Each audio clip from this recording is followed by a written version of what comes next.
Do you ever feel like you're constantly running on empty, even after what seems like a full night's sleep? That deep, bone-weary tiredness that just won't lift, no matter how much coffee you drink or how many naps you try to squeeze in.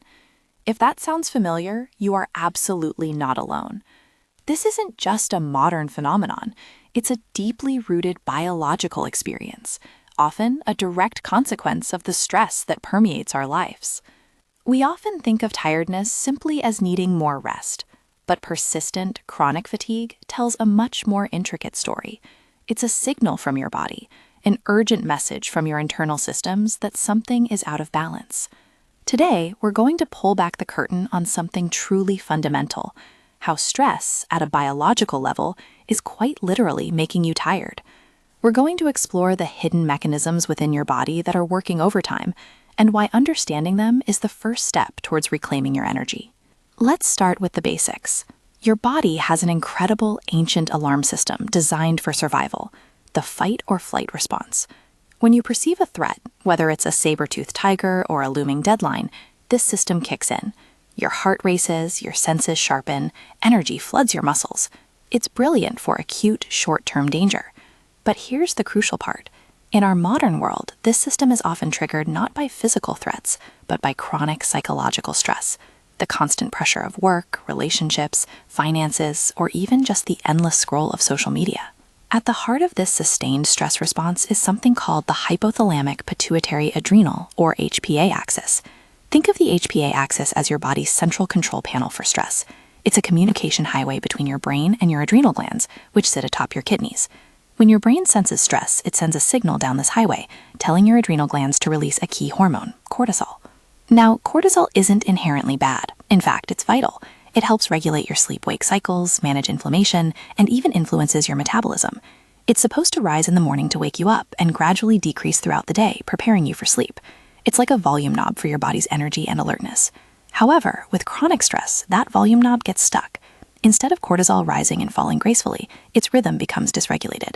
This might mean constantly elevated levels, keeping you in a state of hyper-alertness, making it impossible to truly rest.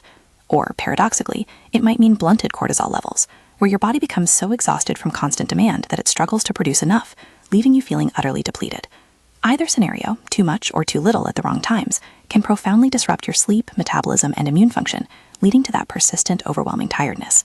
It's the constant demand, the wear and tear on this delicate system that we call allostatic load. Your body is constantly trying to adapt, but eventually it gets exhausted. This constant activation doesn't just tire out your HPA axis, it ripples through other vital systems. Your immune system, for example, is highly sensitive to stress. Chronic stress can disrupt the fine-tuned communication between your immune cells and your brain, leading to inflammation. You might notice this as feeling generally unwell, having persistent low-grade aches, or just a lack of resilience. In some cases, this immune dysregulation is so pronounced that it contributes to conditions like myalgic encephalomyelitis, often known as chronic fatigue syndrome, where specific immune changes are observed in the body and brain. Bridging to the brain's role in fatigue. And speaking of the brain, fatigue isn't just in your muscles, it's profoundly neurobiological. Your brain itself gets tired. Continuous mental load, decision-making, and problem-solving can lead to mental fatigue.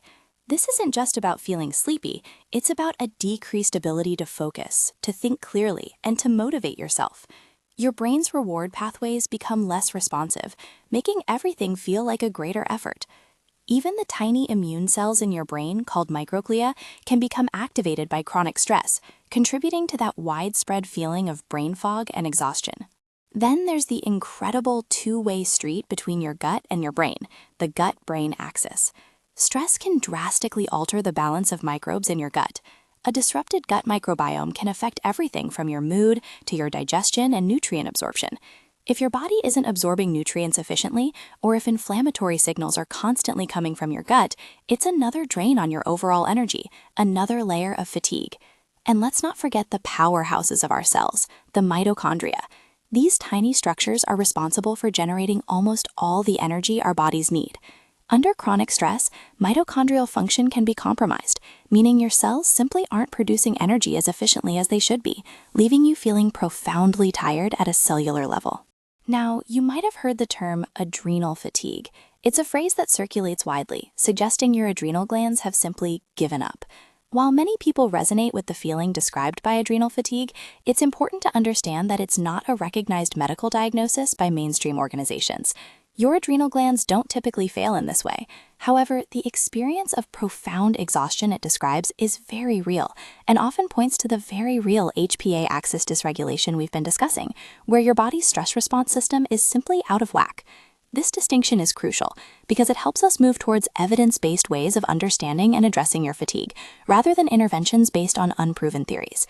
The challenge for researchers and clinicians lies in distinguishing everyday tiredness from pathological fatigue, that disproportionate exhaustion not alleviated by rest. It's subjective, deeply personal, and the precise molecular mechanisms are still being fully mapped by leading institutions worldwide.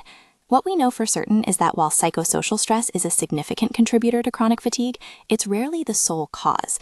It's one powerful piece in a complex biological puzzle. Understanding these intricate biological dance steps isn't just academic, it's empowering. It validates your experience and moves us beyond simply trying harder or getting more sleep to a more holistic approach. If your body's alarm system is constantly blaring, the first step isn't just to try and ignore it, but to gently quiet the alarm. So what can we do? First, prioritize consistent sleep. Not just more sleep, but quality sleep at regular times. This helps to reset your circadian rhythm and supports the healthy ebb and flow of cortisol. Mindful movement. Regular, gentle physical activity helps your body process stress hormones and releases feel-good endorphins. It doesn't have to be intense. A brisk walk or some gentle stretching can make a big difference. Nourish your body. A balanced diet rich in whole foods supports your gut microbiome and provides the necessary fuel for mitochondrial function, literally feeding your energy systems. Practice stress reduction. Techniques like deep breathing, meditation, or spending time in nature aren't just feel-good activities. They actively signal to your HPA axis to stand down, helping to re-regulate your stress response. Connect and unwind. Nurturing relationships and engaging in hobbies you enjoy can buffer the effects of stress and create moments of true psychological rest. Chronic tiredness isn't a personal failing. It's a biological consequence of a world that often demands too much from our delicate systems. By understanding the profound biological impact of stress, how it dysregulates hormones, inflames our immune system, impacts our brain, and even affects our gut and cellular energy, we gain the power to respond with wisdom and compassion. You can absolutely begin to recalibrate your body's natural rhythms and reclaim your energy. It's a journey of understanding, gentle self-care, and consistent, evidence-informed choices. And it's a journey worth taking.